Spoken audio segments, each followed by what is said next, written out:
Tommy Tune's new musical Grand Hotel is an unequivocal triumph, a triumph of style over substance. Lavishly produced, Grand Hotel is sumptuous visually and brilliantly staged by Mr. Tune, who has molded this 30-something-year-old relic by Robert Wright and George Forrest into a close approximation of a contemporary musical. It's not that unusual nowadays to pour so much extraordinary effort into a property that is, at its core, not that good. Grand Hotel is Tommy Tune's ballroom.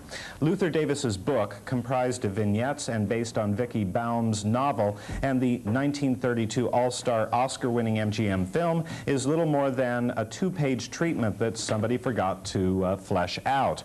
And the score, substantially revised and augmented by Maury Yeston, is unmemorable. But Grand Hotel works, and is at times even stirring, because a Broadway musical is ultimately the sum of its parts, and this production is undeniably breathtaking.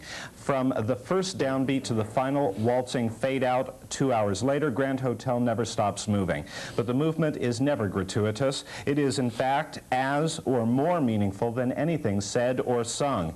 Take for example the frenetic Charleston, in which the heartbreaking Nebbish accountant breaks out and finally starts to live even as he is dying. As choreographed by Tune and remarkably performed by Michael Jeter, the moment is seared into our memory. The performances also elevate the material. When David Carroll, as the desperate and doomed Baron who's reduced to stealing, sings "Love Can't Happen," the heart-stopping purity of Carroll's glorious tenor sends chills up the spine. John Wiley is eerie as the jaded, morphine-addicted doctor who serves as the observer of the microcosm of humanity swirling through the revolving door of the glittering hotel lobby.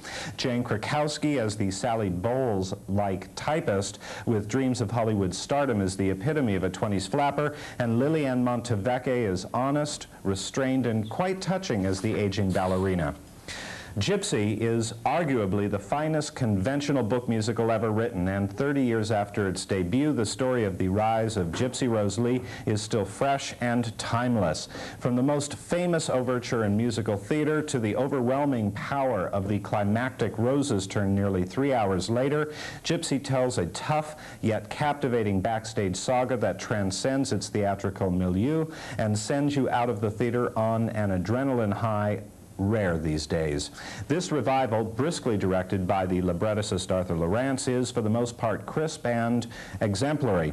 But it is not the definitive Gypsy, because as Rose, the monster of a stage mother who sacrifices everything for her daughters only to be left finally alone on an empty stage, Tyne Daly is an actress in a star's role. She happens to be a very fine actress and does perform the demanding role credibly, but her Some People does not demonstrate Rose's steel determination. Her Everything's Coming Up Roses is far too angry, and her Rose's turn is oddly busy. She simply lacks the presence and vocal power to really blow us away. As Herbie, the faithful agent, and Rose's would-be suitor, Jonathan Hidari is terrific. Krista Moore makes an entirely credible transition from tomboy wallflower to the world's most famous stripper, and Kristen Tassin is truly amazing as the high-kicking, squealing Baby June. And finally, Aaron Sorkin is a promising new playwright, both hidden in this picture, recently presented off-Broadway, and A Few Good Men, with which Sorkin marks his Broadway debut at the Music Box Theater, indicate great potential, as yet not completely fulfilled.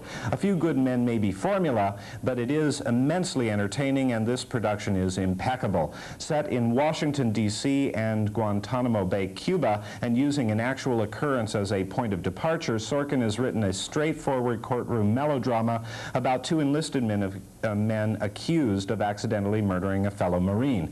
What initially seems to be an open and shut case that could easily be plea bargained begins to take on far greater implications. Of course, nothing is what it actually seems, and signposts lead us toward familiar territory, but we still enjoy the journey. As directed by Don Scardino, the cast is terrific. Tom Hulce stars as a glib naval attorney who cares much more than he lets on. Victor Love and Michael Dolan as the accused, McGann Gallagher as an enthusiastic yet incompetent courtroom litigator, and especially Stephen Lang as an obsessed pompous commander are all dynamic. I'm Brian Bradley, and now, finally, here is Marcy McDonald with Allison Denny. Marcy?